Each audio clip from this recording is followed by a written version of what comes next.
He spontaneously pricked his ears up as he put his nose to the ground. This was something that Smith hadn't ever seen his dog do before, not like this anyway. They must have stumbled onto something huge. His big paws pressed into the soft soil, he was as still as a statue. He felt compelled to check out the tree that his dog was so interested in, but he knew it would be an ordeal all right. He could feel his pulse race as his palms became clammy. He wouldn't have believed what he had stumbled on if he hadn't seen it with his own eyes. Ex-police dog keeps barking at tree, dad finds a lot more than wood inside. When the Smith family first laid eyes on Kyle, the grizzled ex-police dog, they fell in love with him instantly. He had spent 8 years as a service dog and had just retired. He was ready to live out the rest of his life laying around being loved. After they adopted Kyle, the family loved nothing more than taking him on walks every day. They would often take him to the woodlands close to their home. Kyle loved to chase the squirrels he found, even though he could never catch them. But there was something else that caught his eye. It was like any other normal day walking Kyle until they noticed that something wasn't quite right with him. He was acting strange, he was tense, sniffing around with purpose. Maybe it was old reflexes from his days as a service dog. Either way, something was definitely off. Kyle had been to 2 other families before the Smiths. The last 2 were only temporary because he hadn't retired as a police dog yet and still had more crime fighting to do. With all of his police training, Kyle's strengths were in information gathering. He was a real detective. But when it came to having to be aggressive, it just wasn't in his nature. He'd still defend any officers he was with and now his new family, if he needed to. Once Kyle had gotten his new partner, Officer John, his training picked up, and he soon learned to be more aggressive when the situation demanded it. He would often defend his new partner with his life. A service dog would more often than not go out on patrol with multiple officers, but when it came to Kyle, he just wouldn't listen to anyone the way he did to Officer John. The 2 made a great team and shared a special kind of bond together. So the 2 were on permanent duty together. Kyle was even adopted by John. When Kyle's time on the force was coming to an end, John wanted more than anything to keep him, but with him still on duty, he couldn't look after him. Kyle deserved a loving home with constant attention and John knew he couldn't give him that. He decided to do what was best for him, that's why he gave him to the Smiths. The Smith family and Kyle were getting along really well.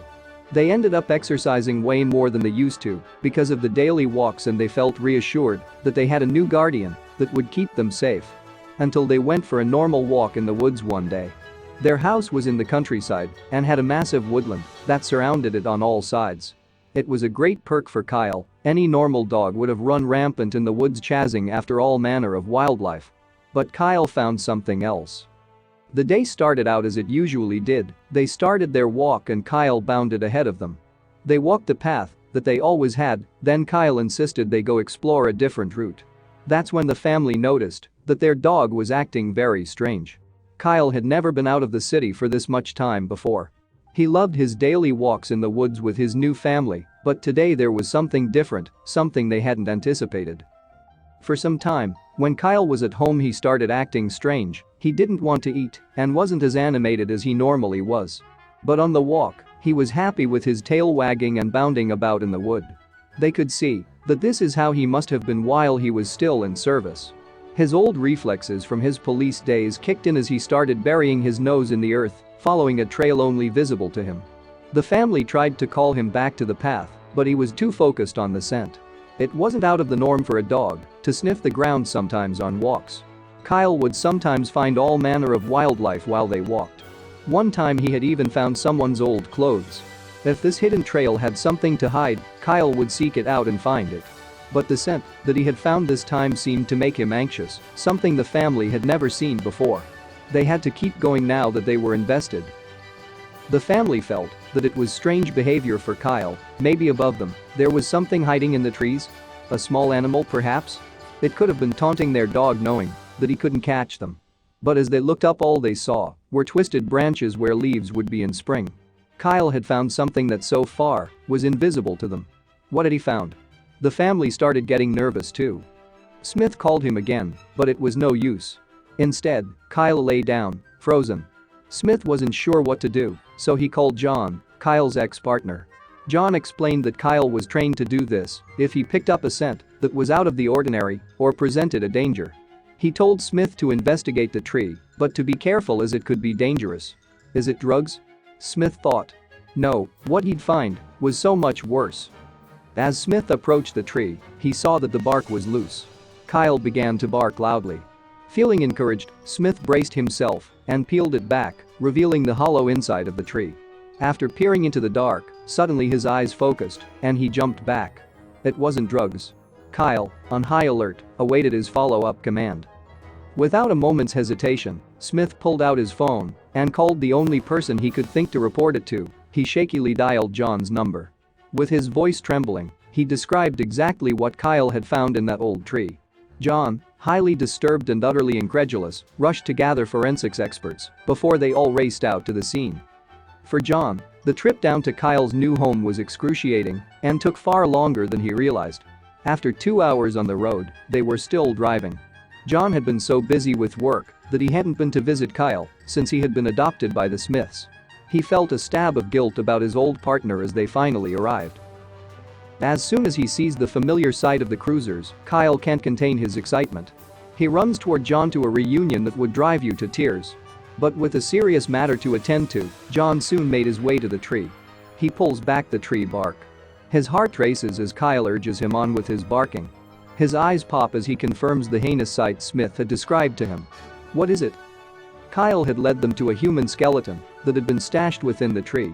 However, it was so well packed within the tree that they had to carefully chop it down to assess what they were dealing with. As they continued their work, Smith was amazed at how lively Kyle became. It was like he was back to his normal self. Smith noted how much Kyle loved John. But while he was watching Kyle, new information was unfolding. Officer John felt completely out of his depth when he saw the remains stashed in the hollow tree. Ready to inform his chief police officer so that they could send more reinforcements out, he began to dial. But just before he could get hold of the station, someone stopped him. The forensic experts he'd brought with stopped him before he could place the call. And it was a good thing they did. They unpacked their tools and began to analyze the skeleton to try to place its origin. Usually, forensic investigators need at least a week to conclusively determine whose remains had been found and where or what they had originated from. They had stopped John from making the call because what they had discovered meant that further investigation wouldn't be necessary in this case. They already had everything they needed. The skeleton was a life-sized human skeleton, but it was also a fake. Someone must have planted it as a Halloween scare or prank within the tree bark and forgot about it. They laugh in relief, but what they couldn't understand is why Kyle would alert them to a situation like this. He would have been trained to learn the difference between non-threatening and threatening smells. Then it clicked.